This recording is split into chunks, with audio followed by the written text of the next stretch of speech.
Now we are going to study about the details of T lymphocytes. These T lymphocytes are get differentiated into four types, which are called as helper T cells. Second type is called as killer T cells, also called as cytotoxic T cells. Third type is called as suppressor T cell, and fourth one is called as memory T cells. These helper T cells, what is the function of helper T cell? These helper T cells produces lymphokinin and perform the different functions. What are the different functions? They bring about proliferation of other T cells. Proliferation means what? Proliferation means increase in number. Increase in number of what? Killer T cells, suppressor T cells, memory T cells. So, helper T cells produces lymphokinin and perform the function of proliferation, that is increasing the number of other T cells. Its second function is stimulation of B cells for production of plasma cells, and plasma cells produces antibodies.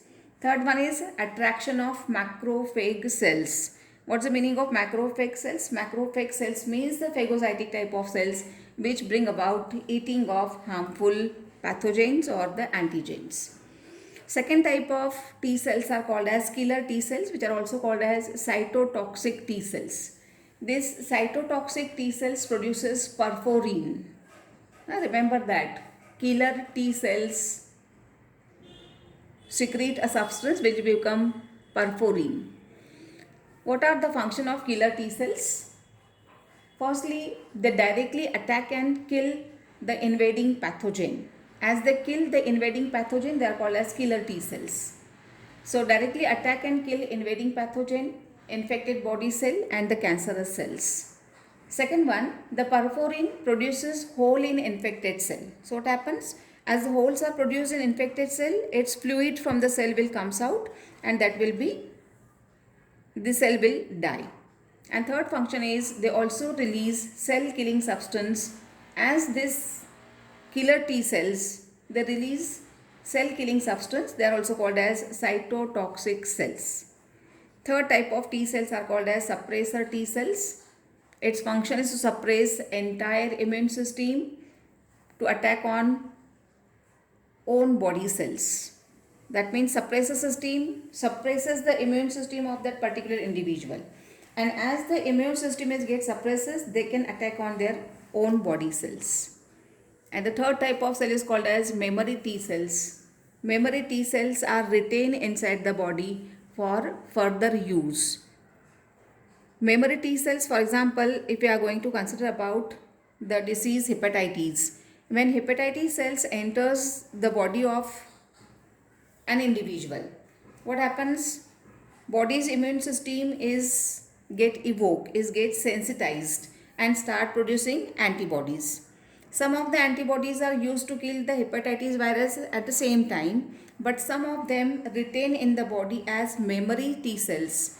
For what purpose? These are the memory T cells for hepatitis virus only. So these memory T cells which can work against hepatitis virus will retain inside the body, becomes memory T cells.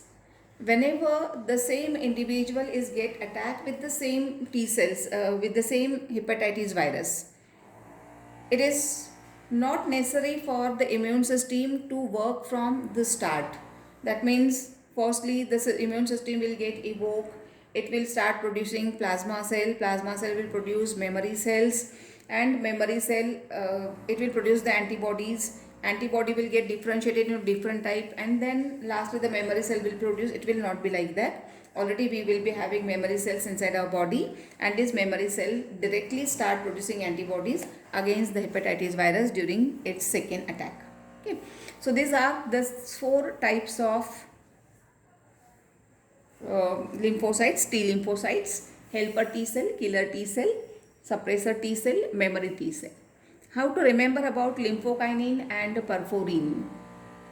Remember that PK, killer T cells, produces perforin, or perforin is produced by killer T cells. So P and K, you can remember that. Perforin produced by killer T cells and lymphokinin is produced by helper T cells. You have to remember their functions in detail. Okay, so what we have studied about?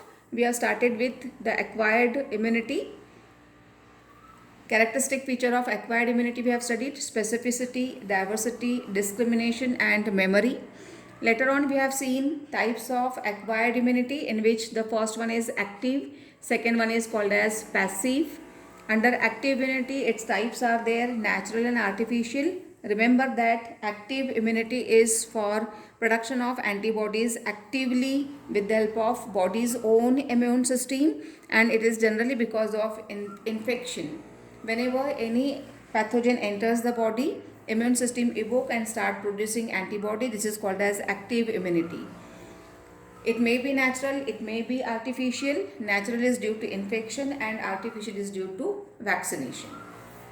Remember that natural active immunity is long lasting, and artificial acquired immunity is because of it may be temporary or it may be permanent. Passive immunity is because of introduction of ready-made antibodies inside the body. It may be of two types, natural and artificial. Natural is because of transfer of antibody from mother to fetus through placenta or from mother's milk, and artificial is because of introduction of ready-made antibodies which are produced from hyperimmunized animals. After that, we have seen cells of acquired immunity. There are two types of cells, lymphocytes and antigens. Lymphocytes are produced in bone marrow from the stem cells, which are called as hematocytoblast, which are found in liver of fetus and bone marrow in case of adults. These lymphocytes, which are produced in bone marrow, get differentiated into gut associated bursal lymphoid tissue, becomes B lymphocytes, and which are get modified in thymus gland, becomes T cells. Remember that B lymphocytes form humoral or antibody mediated immunity, and T cells form cell mediated immunity. T cells are classified into four types: helper T cells, killer T cells, suppressor T cells and memory T cells. How this B cells works? Mechanism of action of B cells to antigen. Where these B cells are get modified in gut associated bursal lymphoid tissue. These B cells are sensitized by antigen or by helper T cells. What is this?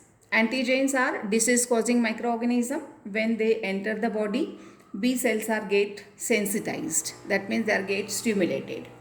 After sensitization, B cells produces plasma cells and memory cells. Of this, plasma cells produces antibodies which may bind to cell membrane or remain free. So what is the function of plasma cell? Producing antibodies, and these antibodies sometimes they bind to plasma membrane and sometimes they remain free in the circulation. Free antibodies which are found in circulation perform three functions: agglutination, opsonization and third one neutralization. What's the meaning of agglutination? Agglutination means clumping. That means all these antigens which are present, they are clumped together. Group of antigen are get formed. Once this group of antigens get formed, they are engulfed by the phagocytes. That means phagocyte, they eat the pathogens, they eat the antigens. Sometimes these pathogens are not directly eaten by the phagocytes. They are made tasty by what? By opsonization. So opsonization or coating of bacteria for phagocytosis. Remember that opsonization means the coating so that they become tasty and they are eaten up by the phagocytes. So whatever these pathogens are eaten up by the phagocytes, they are get neutralized by the process of neutralization. So neutralization of toxins which is released by the bacteria is also done by the antibodies. For example, tetanus toxins which are released in the surrounding is neutralized by the antibodies only. So in that way B cells works, B lymphocyte works. So what to remember? B cells, B lymphocytes which are found in circulation. After their sensitization with the help of antigen or the helper T cells, they start producing plasma cells and memory cells. Plasma cells produces antibodies. Antibodies works in three ways. That means by the way of agglutination, opsonization and by the way of neutralization. What's the function of memory cells? They retain inside the body for further use if the same type of antigen again attack the individual. Okay, so this is mechanism of action of B cells. Already we studied antigen presenting cells also. These antigen presenting cells engulf the pathogen, process it, present on their surface so that they are eaten up by the phagocytes. They also deliver co-stimulatory signal which is necessary for helper T cells activation. That means some signals are given by them so that helper T cells are get activated and they start working. Okay, so this is all about acquired immunity. So within these 3 lectures what we have studied? Introductory part of this topic. Secondly, we have studied about types of immunity, under that innate and acquired immunity. In the further lecture we are going to start with the structure of antibody and details.